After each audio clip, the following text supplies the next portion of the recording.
If I were to ask you to name the most powerful force in the animal kingdom, many of you would not say this honeybee. It's small, easy to overlook, not exactly intimidating. But when this honeybee is placed in its natural environment, doing what it was designed to do, something remarkable happens. Entire ecosystems begin to function. Crops grow, biodiversity expands. Scientists estimate nearly 3/4 of our world's flowering plants depend on pollinators like this honeybee. Tiny presence, massive impact. Now, here's the connection that keeps me up at night as an educator. In our schools, we are surrounded by human beings who are just as underestimated. Students whose brilliance and genius is context dependent. Teachers whose power is environment sensitive. Leaders whose impact only multiplies when the conditions are just right. And here's the quiet thing that many of us are not saying out loud. We have students who are physically present, but relationally invisible. And you cannot teach effectively who you do not see fully. Right. And yet in our systems, we are taught to believe that capacity only grows and magnifies inside of the individual. But biology teaches us something different. Potential is always in conversation with the environment.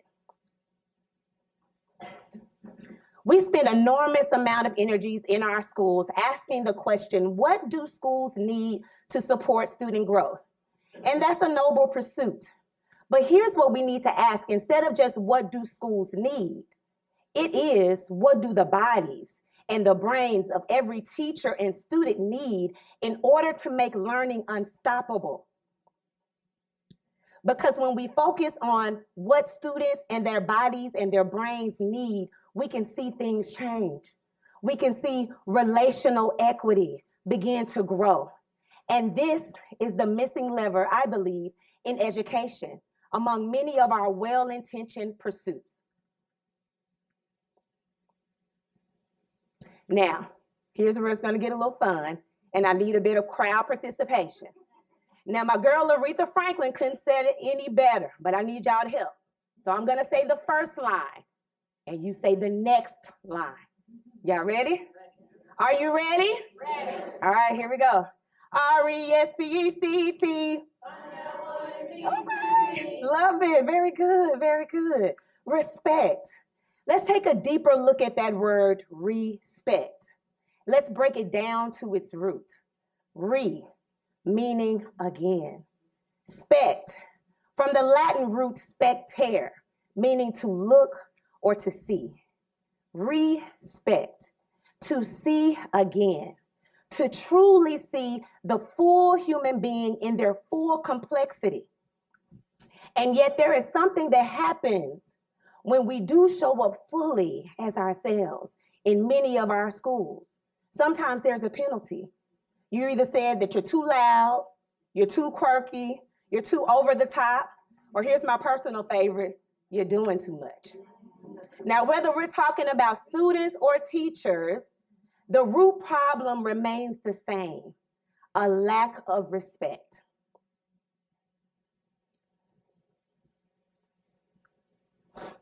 Now, I use the term soul scholar to describe the type of educator and student that this moment requires. A soul scholar is a lifelong learner, a critical thinker, one who is committed to connecting the soul to the work of learning. But most importantly, a soul scholar remembers this one important idea. Identity is always in the room. And I know we've been conditioned in education to believe that we should be objective, we should be neutral, we should even leave parts of our identity at the door. But identity doesn't clock out when you clock into the schoolhouse gate. Culture walks into every classroom. Lived experiences take a seat at every desk. And the bodies of your students and their nervous systems, they're scanning the environment to determine, am I safe enough to learn, grow, and thrive here. Research in belonging, psychological safety, culturally responsive teaching, they all point us back in this same direction. The brain of the human learns best when it feels seen. I'm not talking about tolerated or managed, truly seen. And this is what we call relational equity.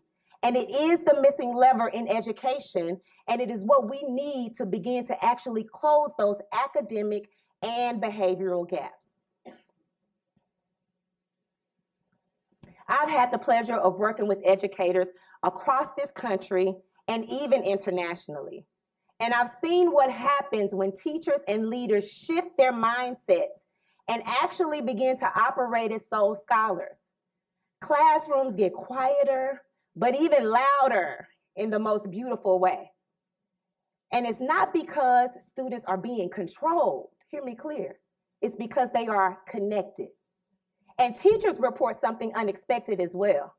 Not just better data, better energy, better conversations, better thinking, better risk taking, more soul. Because when the brain of our students are not focused so much on self-protection, that brain can do what it was originally designed to do, learn.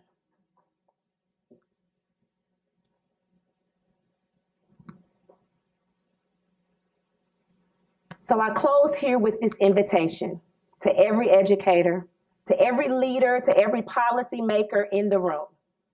Before you redesign that new curriculum, before you adopt yet another initiative, before you plan another professional development day, I want you to pause and just ask yourself this question: who in my learning space is still invisible? Because when our students don't feel seen, we don't get the results that we really want to see with our young people, with our teachers in our schools. So I beg you, think about, as you go forward today and you listen to this TEDx speech, think about the word respect. Because we're not going to be able to secure the future of education by standards alone. It's going to take a willingness to participate in respect, to see again, to see each other, to see our students, to see ourselves more honestly. Because when we do that, we do more than just improve schools. We build communities where people are challenged, known, and grown together. And that, my dear, is the work of a true soul scholar. Thank you.